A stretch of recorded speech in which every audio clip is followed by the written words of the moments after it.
is a joy to have Dr. Raj Sinha with us with AdventHealth. You are their head of orthopedics. That's right. And we had a chance to visit not too long ago, and I'm just so pleased that you could come and have a little more extended sit down with me to talk about your world and the inventions you have been a part of, and just what it means to you as a physician to help people who have injuries with their bones and joints. As we age, knees and hips and all those things we're all kind of concerned about. So true. Thanks so much for having me. It's my pleasure. Well, you didn't always want to be an orthopedic guy, though, did you? Well, I wanted to be a football player initially. Okay. But my parents said no to that. I'm 6'1", 220. I'm not really football player size, but I did play rugby in college and medical school. But no, when I went to medical school, I wanted to be a plastic surgeon, actually. Mm-hmm. Not so much a cosmetic plastic surgeon, but a reconstructive plastic surgeon, because I just found, this is back in the 80s, I just found some of the technology and techniques that they were doing to transplant thumbs and fingers and repair, badly injured body parts was just really intriguing to me. And that was my plan all through medical school. And then through a quirk of fate, I wound up doing an orthopedic rotation as a third-year medical student. And the residents that I was working with were guys that I played rugby with. And they put a power saw in my hand for the first time. Actually, it was a drill the first time. And I was hooked. Black & Decker, here we come. It's pretty amazing. But you get to use power tools to fix people's injuries. Pretty good gig. Yeah. Well, and it seems to me like as far as medical work goes, and so you need to have a lot of strength. I mean, I see a big guy like you, that you kind of need that power that you possess too, just in an operation. Maybe I don't know. It's funny you say that because the old saying about orthopedic surgeons is strong as an ox, half as smart. No, I've not heard that. It's a medical school joke. But, okay. but the point I'm getting at is that you don't actually have to have a lot of strength. It's more about technique, and I think historically that's kept a lot of women out of the field, but fortunately that's starting to change now. Mm-hmm. And it's just, if you understand the biomechanics of what you're trying to do, then you just have to have the right technique to set broken bones and pop joints back into place and stuff like that. Well, and you kind of, I guess, in your practice, sort of focus on knees. Is that right? Although you do shoulder, my practice has been primarily hip replacement and knee replacement, specifically those two things for the last 27 years or so. And I've been in academics. I was in private practice for a long time in Palm Springs, California. When we moved to Texas for a combination of things to get out of California as well as to be closer to family here in the Austin area, I thought I was retiring. I had some consulting things I was doing. I was working on developing some new prostheses and things like that. And I was doing some medical legal work. And the consulting thing was a little bit slow to get off the ground. But my wife, who works from home, was finally like, you need to get out of the house. You are underfoot. Yeah, you're underfoot. Well, first she tried to give me projects to get me out of her. Fix this, fix that. Use those power tools for something else. Yeah, exactly. Right? And then anyway, so I decided, I'm probably not quite ready to put down my scalpel. Right. At that point, I was only 57, so. Yeah, I'd say, you got a lot of left there. So AdventHealth, let's talk about AdventHealth and that wonderful organization. I mean, it truly is a faith-based organization. That's right. So how did I wind up there? Is that the question you're that's asking? That's the question, yeah, that's a good question. I knew you wanted to get to Central Texas. But... Well, I was already in Central Texas. Okay. We had moved to Horseshoe Bay and we're living there. I love Horseshoe Bay. Yeah, so we had a condo there. Oh. It was a little bit rural, I think, for my wife's taste. Mm-hmm. I was very happy to be out in the middle of nowhere. Yeah. But anyway, so we were there, and when I started looking for a job a little more seriously, I wanted to go someplace that didn't have a really big joint replacement program, but a place that felt that there was a need to develop it. Because, listen, I love to do the surgery, and I love when patients do well, but I've done 10,000 of them. at some point, it's not that technically challenging or intellectually stimulating to do the surgery itself. But it's more about harnessing the power of the people and building a program and getting everybody to row the boat in the same direction. That's interesting to me. I also have a background in process improvement, with all those things like Toyota production system and things like that. And lastly, I have a business model. So I did a mini MBA at University of Pittsburgh. So I have a little bit of a business background. So I wanted to incorporate all those things to develop a program that didn't exist in Central Texas. And, Scott and White has a great program in Temple, but when you start moving west, there's nothing all the way to Right. Abilene. Right, Yeah. right. And so AdventHealth, they're located in Colleen. Correct. And then a satellite clinic in Lampasas. And one in Harker Heights. And now, in too. Harker Heights as well. It makes then that health care accessible to people who are kind of spread out. It's true. I think that, one of the things I've learned over the years is that people will travel certain distances for their physicians, but they won't travel those distances for physical therapy and occupational therapy and stuff like that. So we at Advent have tried to go to the patients with a lot of those services. The physicians go to where they are to make it a little bit easier for them. It saves them a half an hour travel in each direction. So I think that's meaningful. Yeah, yeah. Well, and you mentioned the inventions part of what you do, because you have over a 30-year career have really come up with a lot of innovative joints and things. Let's talk a little bit about that. Sure. So artificial hips and artificial knees have been around since the early 70s, and they've gone through a lot of innovations and changes. And, some of it had to do with manufacturing techniques. Some of it had to do with surgical technical techniques so that, more surgeons could do them, et cetera. And then there's a lot of stuff that had to do with, patient outcomes. So in the early days, 70s I'm talking about, manufacturing was still a little bit primitive, and there were only so many options you had. For example, if you're doing a knee replacement, you had 3 sizes, small, medium, and large, and you had to make it work in everybody, right? So that's a challenge in and of itself. But as things evolved, the technical part of it got to be quite good. But the piece that was always missing, at least until semi-recently, was the patient outcome piece. For a long time, we as surgeons focused on what we thought was important, like how the x-rays look and the stability of the joint. And we created all these scoring methodologies, for example, like the Knee Society score that measures how well a patient is doing. And so we compare those things between prostheses, between surgeons, between techniques, all that sort of stuff. But the Knee Society score misses a big component of what makes patients happy after they get a joint replacement, which is the ability to do things that they love to do. Right. Doesn't ask that question at all. Oh, really? Because Right. that's kind of why they do it. Correct. Aside Right. from the pain, obviously. Yeah, well, the pain, but ultimately they want to get back to being active, functioning Yeah. members of society, keep up with their grandkids, Right. all that sort of good stuff. So we were always missing that piece. And it wasn't until some research came out in the late 1990s, early 2000s that helped us quantify what it was that people were experiencing that we were missing. And the upshot was that they wanted to get better faster, and they wanted the joint to feel more like their normal joint. Like they were out of pain, but the knee was very foreign. They knew it was a foreign thing. There was a foreign thing there. Yeah, in their body. So we tried a lot of techniques, again, to address the first part of it, get better faster. And again, the incision length is not what makes the difference. It's how you control early surgical pain that allows people to get back to functioning quicker. So we figured that out. But we still had this sort of ceiling effect, which eventually I came to conclude was the prosthetic. When you're using metal and plastic, there's only so much you can do when you're putting it into a God-given joint that never was intended to have metal and plastic. Right? Nature never evolved that way.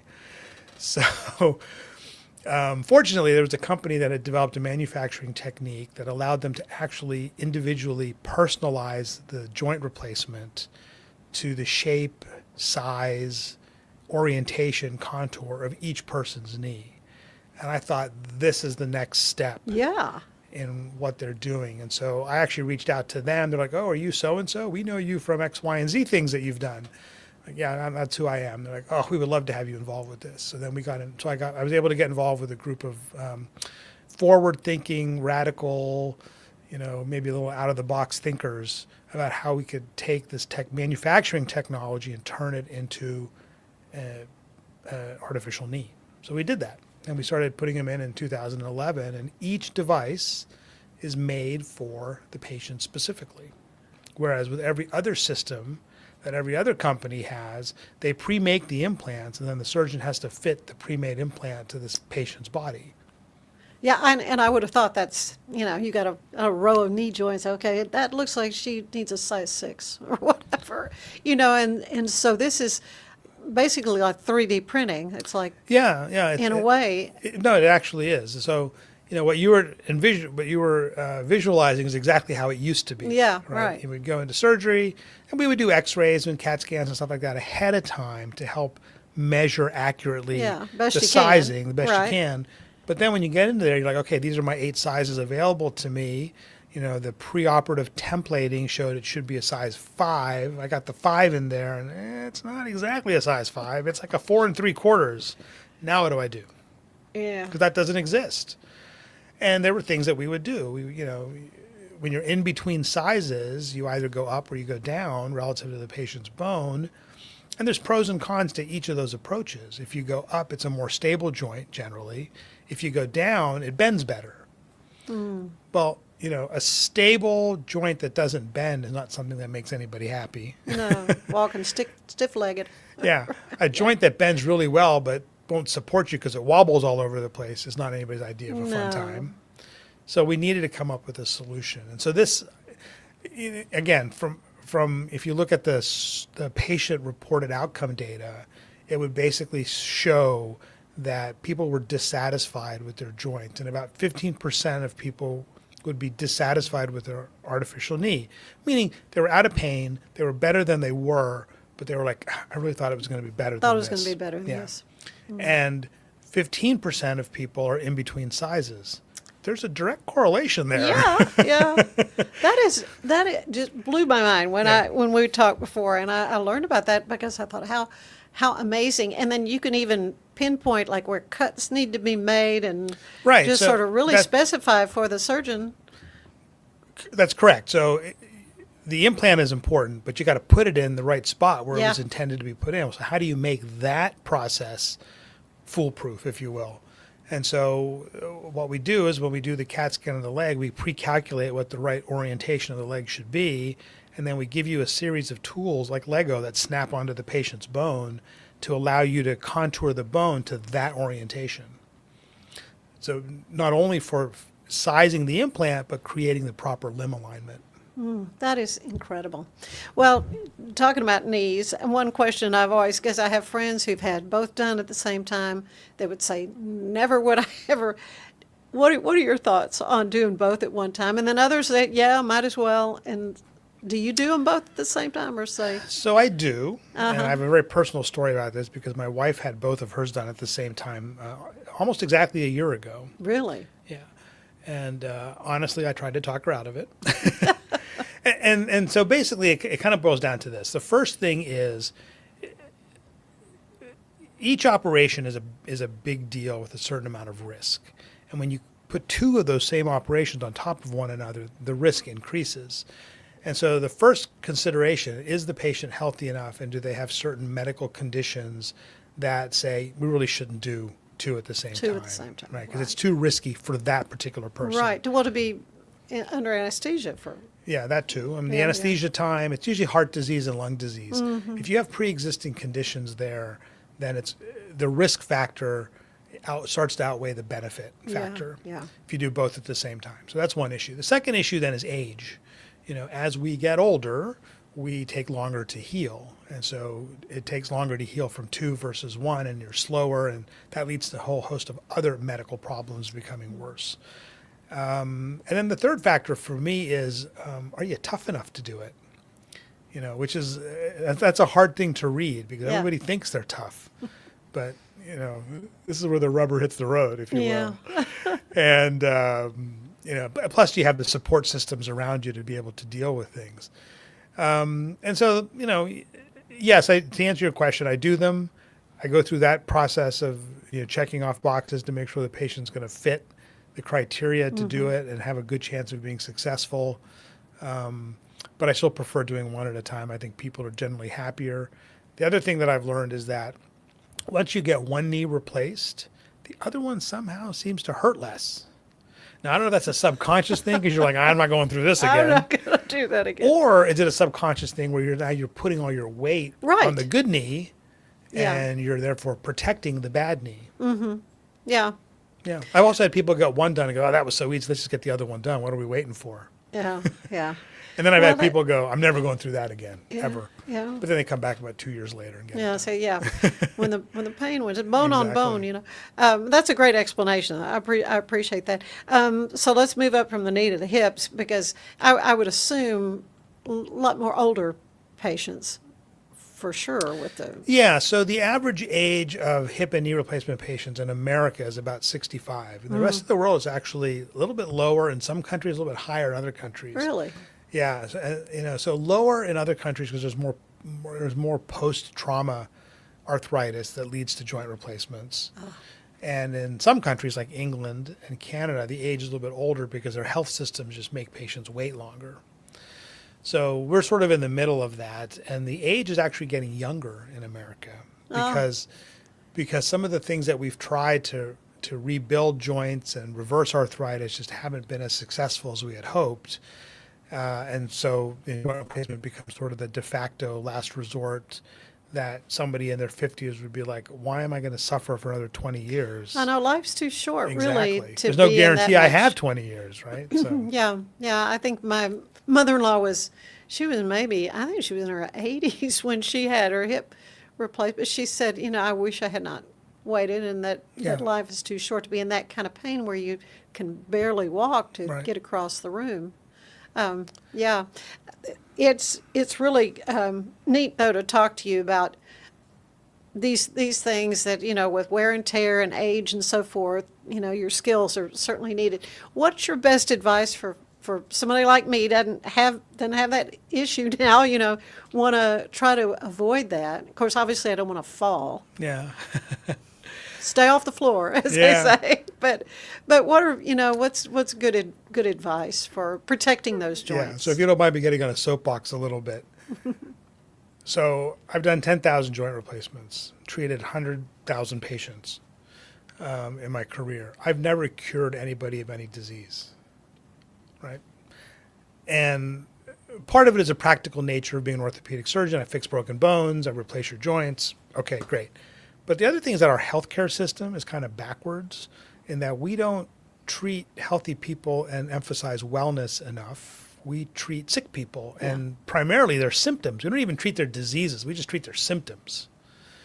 So we're a sickness industry, not a health industry.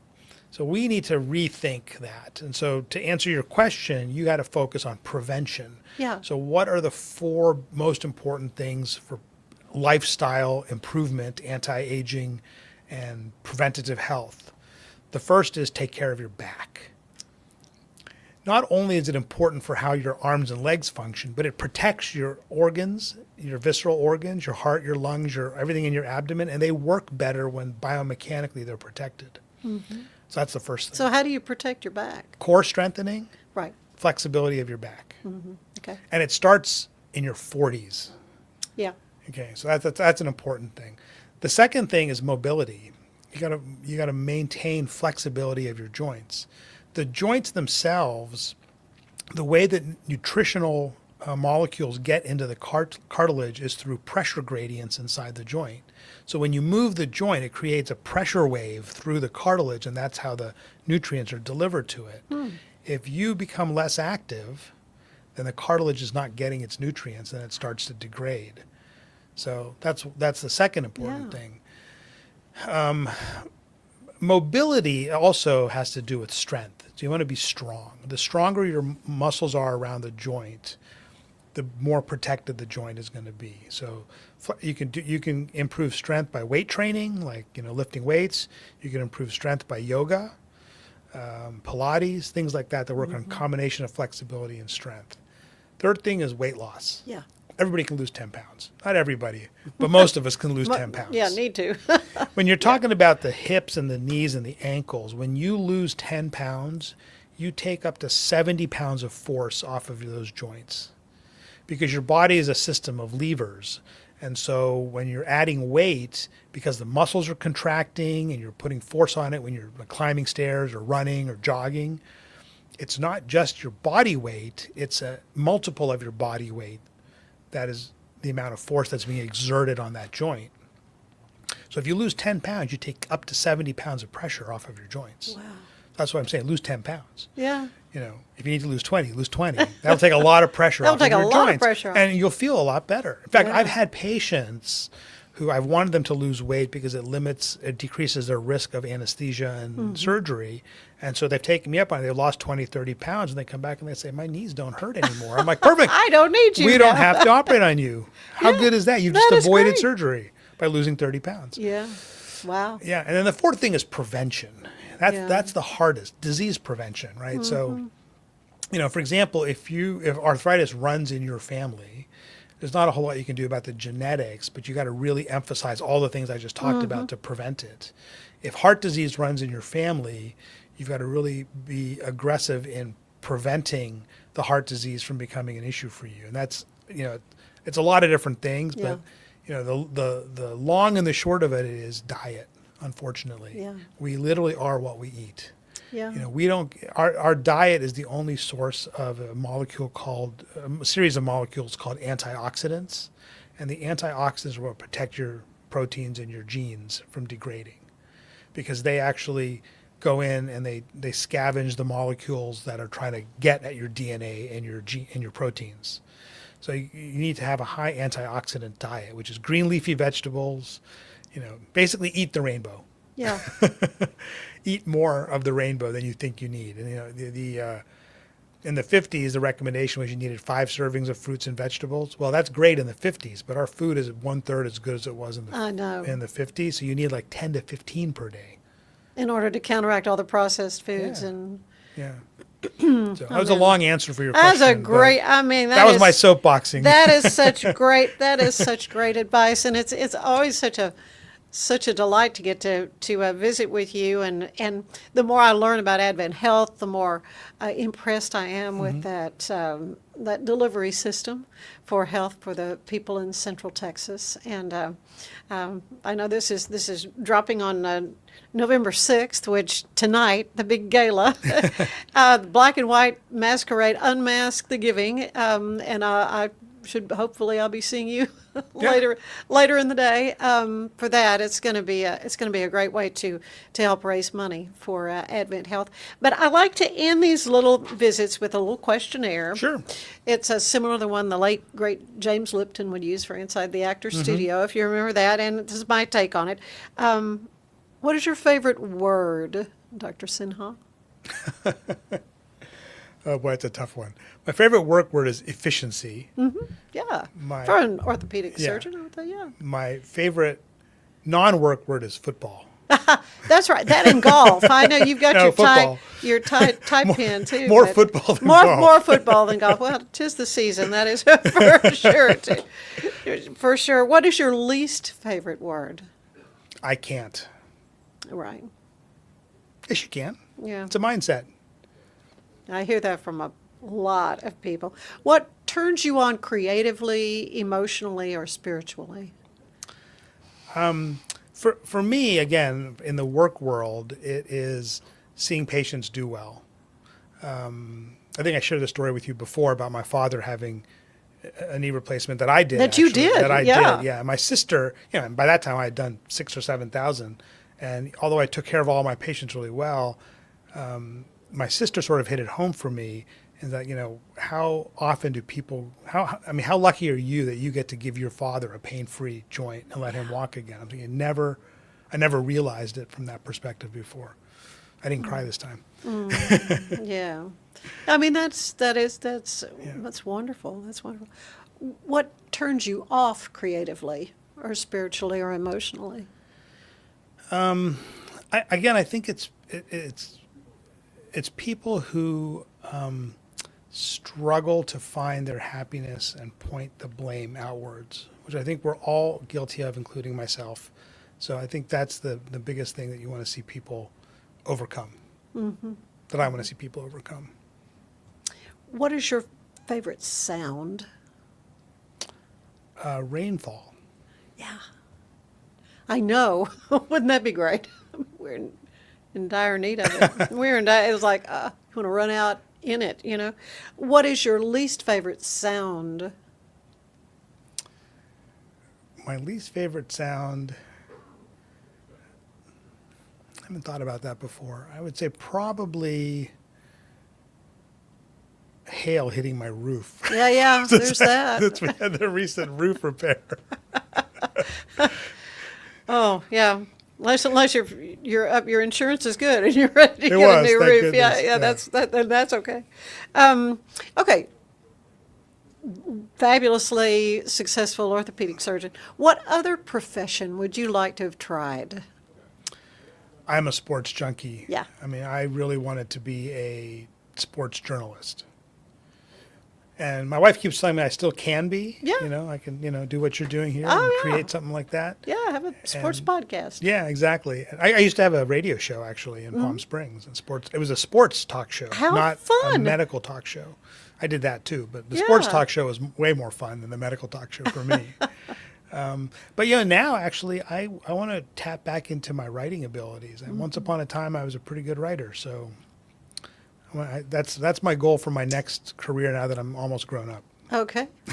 All right. Well, I love to have authors on, so anytime, you know where to come.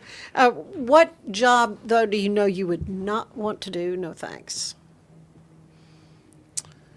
Oh boy, that's a tough one.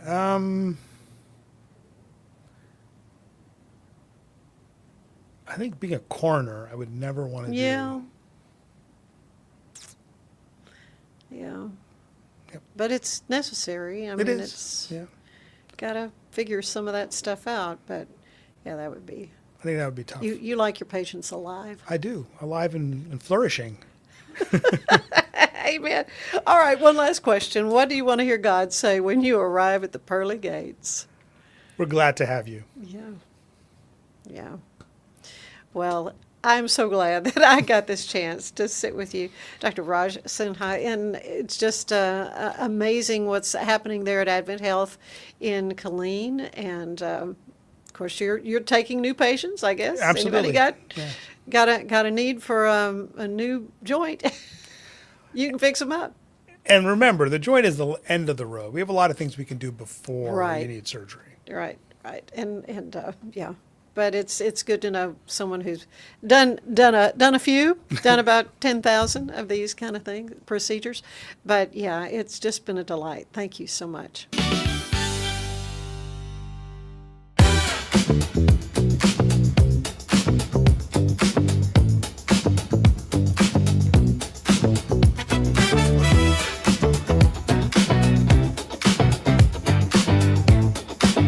FlexShopper is designed for anyone who wants the freedom to get new products right away, whether it's electronics, furniture, or appliances, even without enough cash upfront or top-tier credit. Many thanks to Dr. Sinha for sharing his vast expertise on joint health. Stay with us. Elizabeth Riley has your Act Locally news coming up. And then a little later in the show, we will be hearing about the Shine the Light event being put on by AdventHealth Central Texas. Don't go away.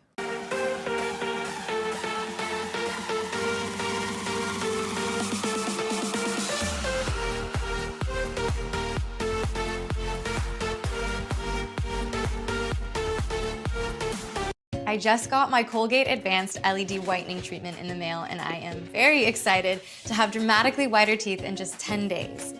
My teeth are going to be 6 shades whiter. The treatment is enamel safe and hassle-free. It's even designed for my sensitive teeth. Let's open it up. Inside we have the blue light whitening device. A charger for after each treatment as well. There's a full 10-day supply, and it looks easy to apply. Order yours today at shop.colgate.com. So all you have to do is tap your Popple to the back of someone's phone, like that, and they instantly get your social media and contact info right on their screen. They don't need an app or a Popple to receive your info. With our feature called Popple Direct, you can pop one of your links directly. I turned Direct on for Instagram. Now when I pop someone's phone, it opens directly to my Instagram. So get your Popple today and start impressing everyone you meet. Make it pop. This is the Sonos Arc Ultra, and this is what you need to know about. It represents one of the easiest ways to get into high-quality home cinema without loads of cables and faffing around. And that's because the Arc Ultra provides full Dolby Atmos without any rear speakers thanks to its sound motion technology. And Sonos is actually calling sound motion one of the most significant breakthroughs in audio engineering in nearly 100 years. It's an amazing setup, it sounds absolutely fantastic, I love the absence of fat. If you're a Sonos person, there's a reason you're watching this video.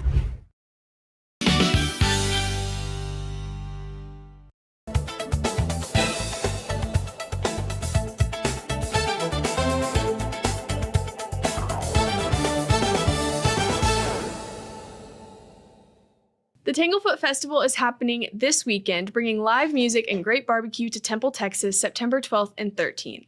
With names like Parker McCollum, Cody Jinks, Robert Earl Keen, and the Randy Rogers Band, you don't want to miss this lineup. Tickets are already on sale, so secure your spot at the Tanglefoot Festival in Temple. McLennan County United Way is hosting Rhythm and Brews, which is bringing a stacked lineup of karaoke rock stars to the Backyard Bar Stage and Grill Thursday, September 18th. Temperatures are already starting to cool off, so you can go enjoy an entertaining performance put on by leaders in our community and some excellent cold brews at the Backyard, with all proceeds going to the McLennan County United Way. Finally, Southern Roots Brewing Company is celebrating Oktoberfest from September 18th through the 20th. This special event spans 3 days and is packed with exciting activities, delicious food, and plenty of beer. There will be a specialized essential worker night on Thursday, September 18th, so come by, get some delicious German beer, and enjoy some German music with Southern Roots Brewing Company. I'm Elizabeth Riley with your Act Locally Waco News, and I will see you next time.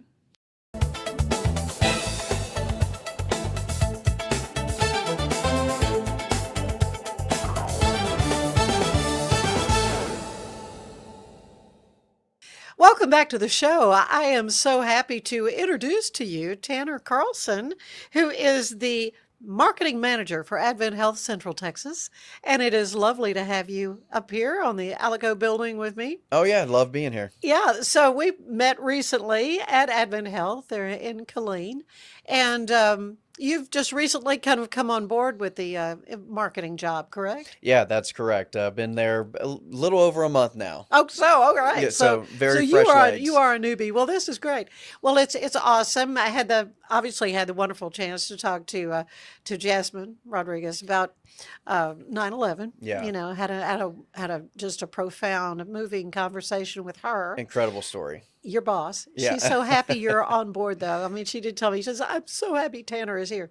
So, Tanner, what we want to do, though, is talk about AdventHealth and what's happening. I know you've got a community event coming up a little later in the month that's going to be great. Yeah, and with Breast Cancer Awareness Month coming right around the corner in October, this event is really a great reminder as a set-off to everybody that it's affected their lives, and we've all been affected by some sort of cancer, but primarily breast cancer.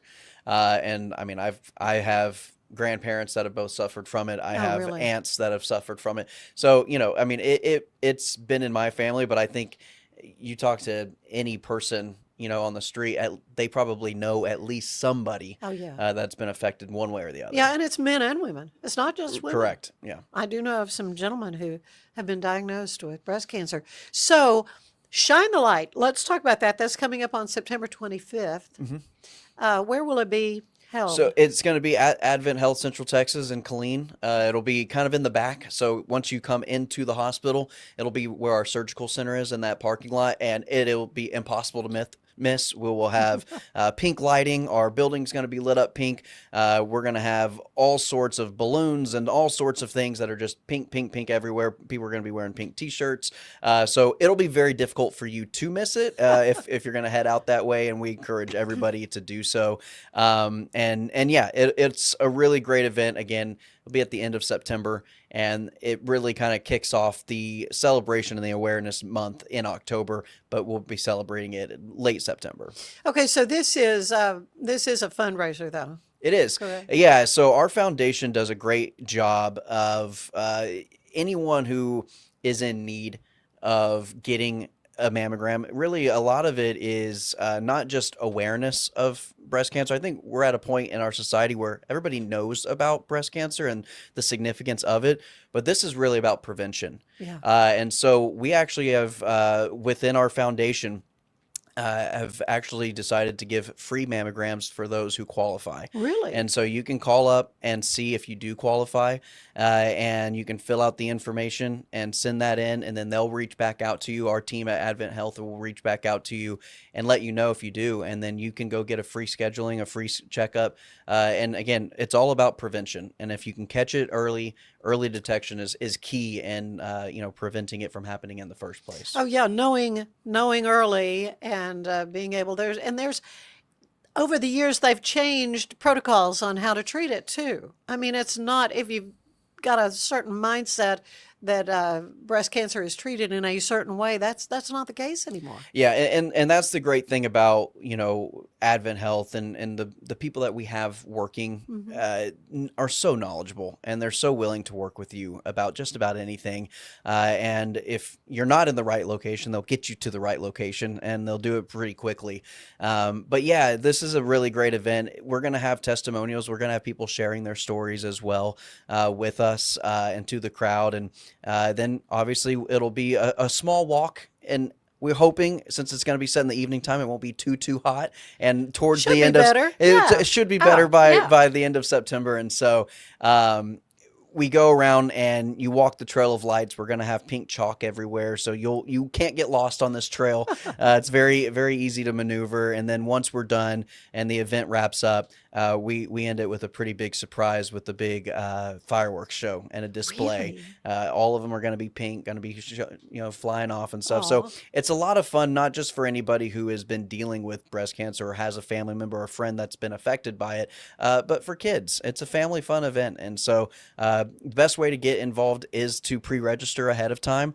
Pre-registration is available right now. And if you pre-register, you're going to get a whole swag bag. We're going to have backpacks, drawstrings with pom-poms and blow-up, noise makers and glasses, the whole works. Yeah. And so you can be completely swagged out. You'll get a free T-shirt along with that pre-registration as well. And, again, register your kiddos, get them all the fun things that is just a really good time. I'm going to bring my kiddos out there, have them walk around and play with all the things. It's going to be set in a big field, so there'll be plenty of space for everybody to have fun. We're also going to have a DJ, so there'll be some live entertainment as well. So yeah, it's just a fun time, but also a time for everybody to kind of sit back and also reflect. Mm-hmm. Yeah, always good. I need to ask, dog friendly or not? It is a good question, and yes, it is dog friendly. Okay, so all come right, out there. I know a lot of folks want to bring just bring a baggie. Just bring a baggie Okay, in case to be sure, yeah. As long as you've got that taken care of, then dogs are more than welcome. Okay, good. Well, it is an outdoor event, as you say, and it's kind of fun to see these evening events where the lights and it just makes this kind of a walk, an awareness walk, if you will, just a little more festive. Exactly, and again, we've got all sorts of things. We've got pink lights wrapped around all the railing and the sidings of it. We've got signs that will direct you where to go, but it really is just an incredible time to meet new people and meet people in the community. It's an acknowledgement to know that, hey, although we are dealing with this maybe currently right now as a family, maybe you've got a family member that has just got a recent diagnosis and things have been tough. It's a great opportunity for you to go out there and meet some people who have maybe already gone through this entire process, and they can give you some advice of, hey, this is right now, it's a very difficult time for you right now, but there is light at the end of the tunnel, and there is a better time than right now. And the services that AdventHealth provides for you will make it as easy and seamless as it possibly can be, to where this difficult time won't be so difficult later on. It is a community. I mean, it is a community of survivors, folks who have been dealing with something as significant as breast cancer. Let's talk a little bit more, though, about AdventHealth and you say you were just recently come. Tell me a little bit about Tanner. Where did you come from? What's your background? Yeah, so I have actually been within the community, working as the communication manager with the Killeen Chamber of Commerce, and so that's actually how I got to know Jay and the people at AdventHealth, because AdventHealth is so involved in the community. They've got events like this that we tried to help them promote their events for and participate as much as we possibly could. So through those connections and those networking opportunities, just doing my job the best I could at the chamber, I met the right people at Advent, and they were impressed enough to say, hey, we might have an opportunity for you here. We'd love to have you on the team. And so it's a really funny story, because there was a time where we had these discussions before, and the timing just wasn't right. I was going through a couple transitions in my life, work wise, personal life wise, and it just, things didn't really align properly, and couldn't really, take that opportunity at that time. They reapproached me at a later date, and we talked things over, and it almost felt as though I had kind of leveled out where I was at previously, and I was about as far as I could go. And I think the timing of it then was almost perfect, and there was a lot of turnover at that time. And it just seemed as though there was some sort of divine faith or whatever higher being, whatever you believe in.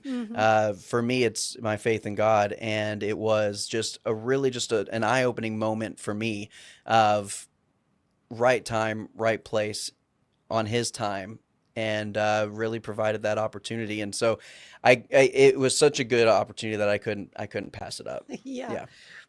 Well, that is probably, aside from the fabulous physicians and administrators and technicians that I've had the opportunity to visit with for KXXV, still doing a little freelance work for my old friends over there at Channel 25.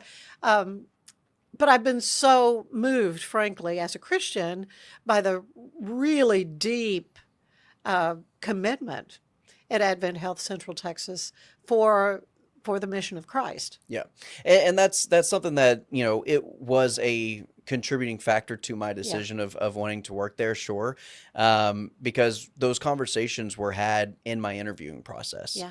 And some people might say, wow, that's a little far to start talking about faith. Yeah, you're supposed to talk about stuff like religion. But it came up organically. It wasn't forced. No, that's the thing. It wasn't just a natural thing. It wasn't something that was, hey, are you Christian? You can't be. No. That had nothing to do with it. It was more so, again, the timing of where I was in my life, and the timing of this position opening up, and just everything. And we both looked at each other while we were drinking a cup of coffee and said, this is a faith thing. Yeah, this isn't a God thing. This isn't anything of us forcing this to happen. Yeah. It just, again, it was so organic. Yeah.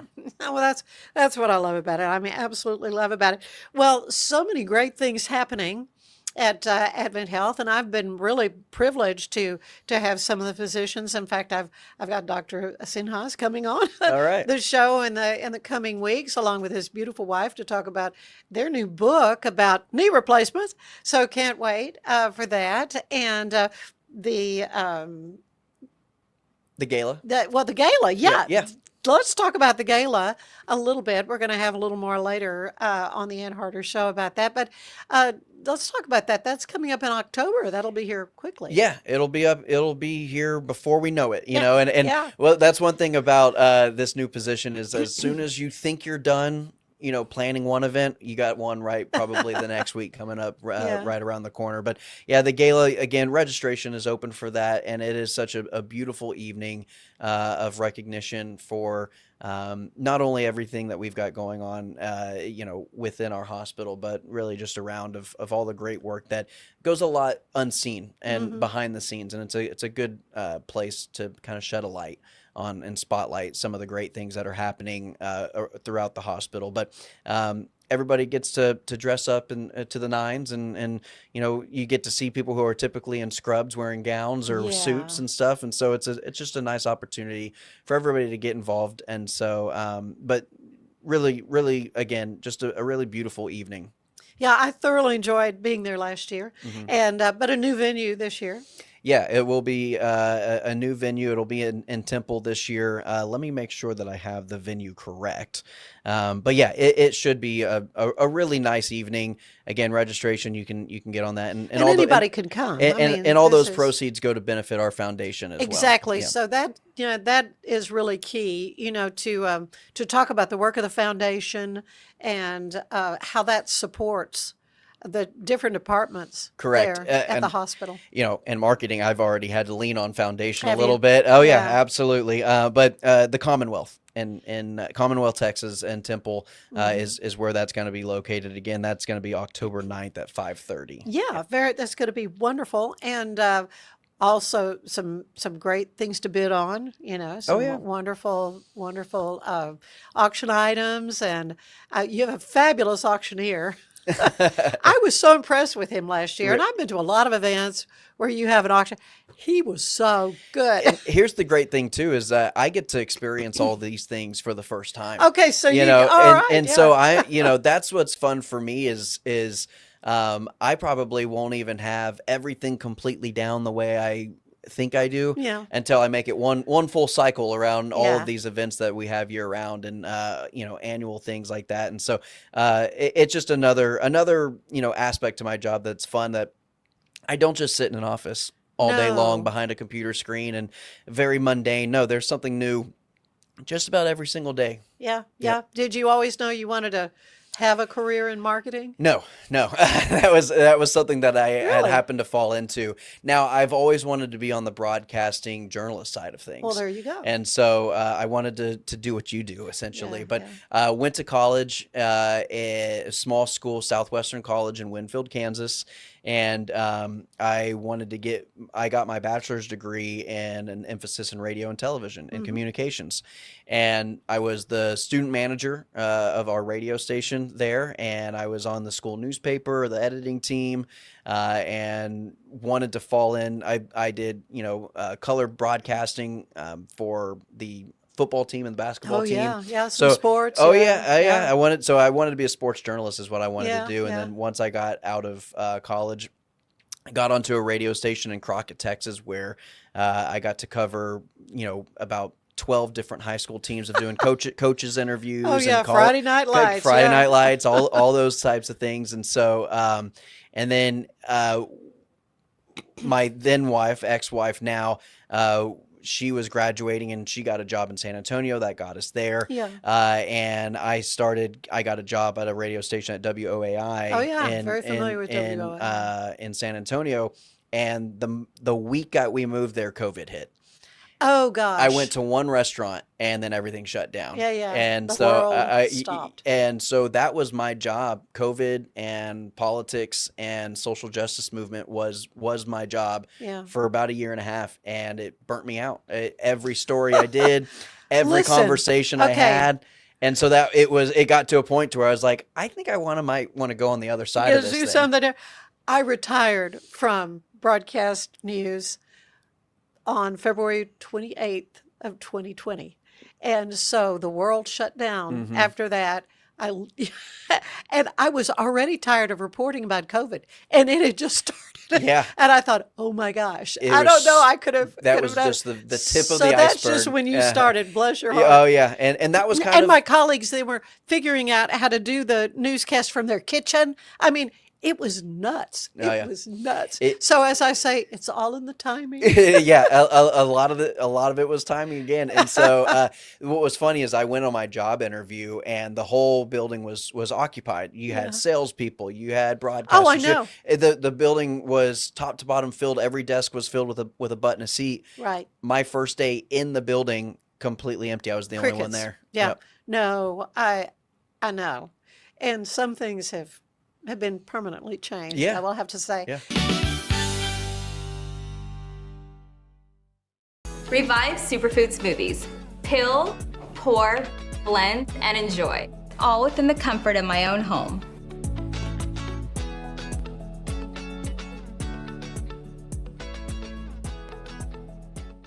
Revive Superfood Smoothies. Peel, blend, and enjoy. Fast and easy, and I'm out the door.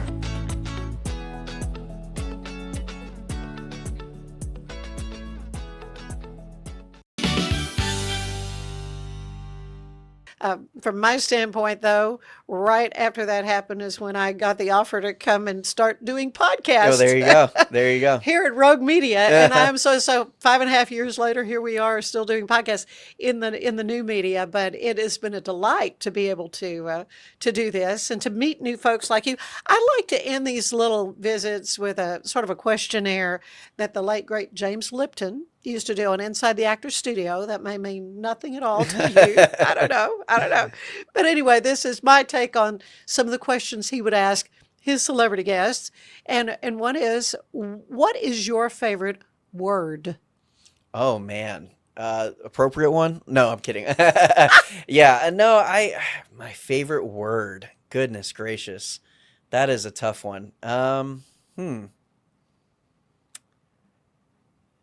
Honestly, I don't know why this is popping up in my head, but expectation seems to, I think we set ourselves up a lot for the success or the failures we have in life based on our expectations that we set for ourselves or for those around us that we can't really, we don't have a say in a lot of the expectations we put on people around us. Yeah. And we just kind of have to react to the world, coming at us in a lot of different ways. And so I can only control what I can control. Mm-hmm. But if you try to say, well, so-and-so was supposed to do this and so-and-so is supposed to do that, you're setting yourself up to have a harder time accomplishing your goals with those types of expectations. And so I for whatever reason, that word is popping up in my head right and now. I've literally asked hundreds of people these questions, and that's a first, but that's a very good one. So I'm going to follow it up with, what is your least favorite word? I can't. Yeah, Can't. I have heard that a lot. That one. I've heard that a lot. I tell my girls all the time. I've got 3 kiddos, 3 girls, and a soon to be 9-year-old, a 4-year-old, and a 2-year-old, and they're in the perfect age of Daddy, I can't, or Daddy, I can you do this for me? No, you can do it. You just haven't done it yet. So can't is one that I try not to instill in them by any means. Right. Yeah. What turns you on creatively, emotionally, or spiritually, Tanner? There's this fear of failure, this inability to support family, so support my kiddos and to just set the example for them of hard work and there are going to be days where getting out of bed might be the hardest thing you have to do that day, of just getting motivated and to just get up and to do it anyway. And there's going to be times where you don't want to follow through with something of plans that you've made, or there's going to be things that you've committed to that you don't want to commit to anymore, but finishing those out is important. Yeah. And so I think that there's this sense of accomplishment of doing something that's very difficult to do or something you don't want to do. And then whenever it's all done and it's behind you, you look back on it and about 99% of the time you say, I'm glad I did that. Yeah. Okay. Conversely, what turns you off creatively or spiritually or emotionally? That's, I think somebody who's just not willing to adapt, or take accountability for something. And so I think that for me is a good way to just get me uninterested immediately, is if you're not going to take accountability for a screw up or not take, whatever that is, but someone just not willing to work with you or have any type of grace in the situation. We all make mistakes. That's perfectly fine. Making the mistakes is not the problem. It's owning up to them and trying to figure them out along the way after they're made and coming together to either avoid that or to make that mistake into a positive thing. That to me is way more advantageous than just pouting and pointing the finger at somebody else. Yeah. What is your favorite sound? The sound of, I really like the sound of a swish in basketball. That's a great sound to me. Good. I like hearing I like hearing the absence of a sound whenever your favorite team scores a touchdown on the road, and then the whole crowd is like, oh. Yeah. I do like that. So a lot of sports related, a sports lot of related, sports yeah. related things. That's all right. That's good. But no, one of my daily sounds that I get to hear on a regular basis is whenever I turn on a song and one of my girls just starts singing unprovokedly, or it's quiet in the car and they're either just talking to themselves, like playing in the back seat, just minding their own business, or they start singing, Twinkle Little Star or something just on their own. And I'm just kind of sitting there.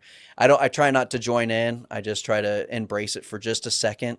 But then typically it turns into an air band rock session in the car. Yeah. What's your least favorite sound? Whining. Can't stand it. Yeah. I know you didn't hesitate. No, it's immediately whining is something that that's a quick trigger for me. Yeah. I can go from 0 to 100 real quick on whining. And that comes from adults too, not just kiddos. Oh yeah, not just kids. Yeah. What job did you always want to do? What job would you like to try or like to have tried? My dream job as a kid growing up, I realized at a very early age that I was not going to be an athlete. Like I didn't have the height, didn't have the speed, didn't have the athleticism, but I could learn about the sport and talk about the sport. One of my favorite things was listening to John Madden and Pat Summerall on a broadcast on a Monday Night Football game or a Sunday game. And, I grew up watching the Cowboys, so they called a lot of the, Troy Aikman Day games and stuff like that. And so always wanted to be a sports broadcaster, play-by-play guy. And you got to do that. And I do it, and I still do it Friday nights. I call high school games. Great. It's not on a national NFL scale, but it is on a scale of where it does quench that appetite a little bit of I get to just do something I really just enjoy doing. Yeah. That's great. Yeah. What job do you don't want to do? No thanks. Let somebody else do that. Probably as a doctor or surgeon. Yeah. I don't want that type of responsibility. Thank goodness there are people that are willing to take that leap. And then any type of military service. Yeah. That was not my calling, and I thank God every day that there are a ton of people that are willing to take that call. Me, it was never instilled in me, and if our country was made up of people like me, we'd have a lot of trouble. And so I just thank our military personnel of taking that call, taking that step. But yeah, I would say military and any doctor, nurse. I work with them every day, and I appreciate the work that they do every day. Because trust me, if they had what I have in my body, they would be like, again, we'd have a pretty tough society that we'd have to live in. One last question, Tanner. When you arrive at the pearly gates, what do you want to hear the Lord say? You did a good job making people happier, and as long as I kind of, if I can bring a smile to people's face, whether they are laughing at me or laughing with me, I'm good either way. It doesn't bother me one way or the other. But just making people a little bit happier every day. My favorite thing to see is a smile on someone else's face that I put there. Yeah, that's great. Tanner, again, Shine the Light coming up September 25th. Absolutely. How can folks register? You can register online. You can go to our Facebook page as well. We have all the links. If you go to AdventHealth Central Texas, go to our events page. Shine the Light will be there. And there's contact numbers of people who to call, links to click on to register. You can also just reach out to me. Say, Tanner.Carlson@AdventHealth.com.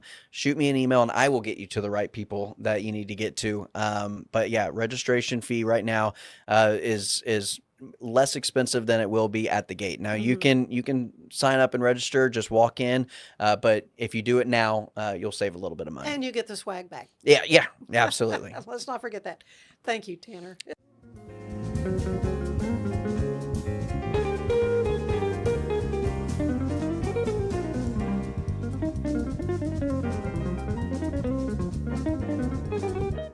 Thanks for being with us. I hope you have a great weekend. Join us Monday when we take a trip to downtown Waco and Falcon and Owl. It'll be fun.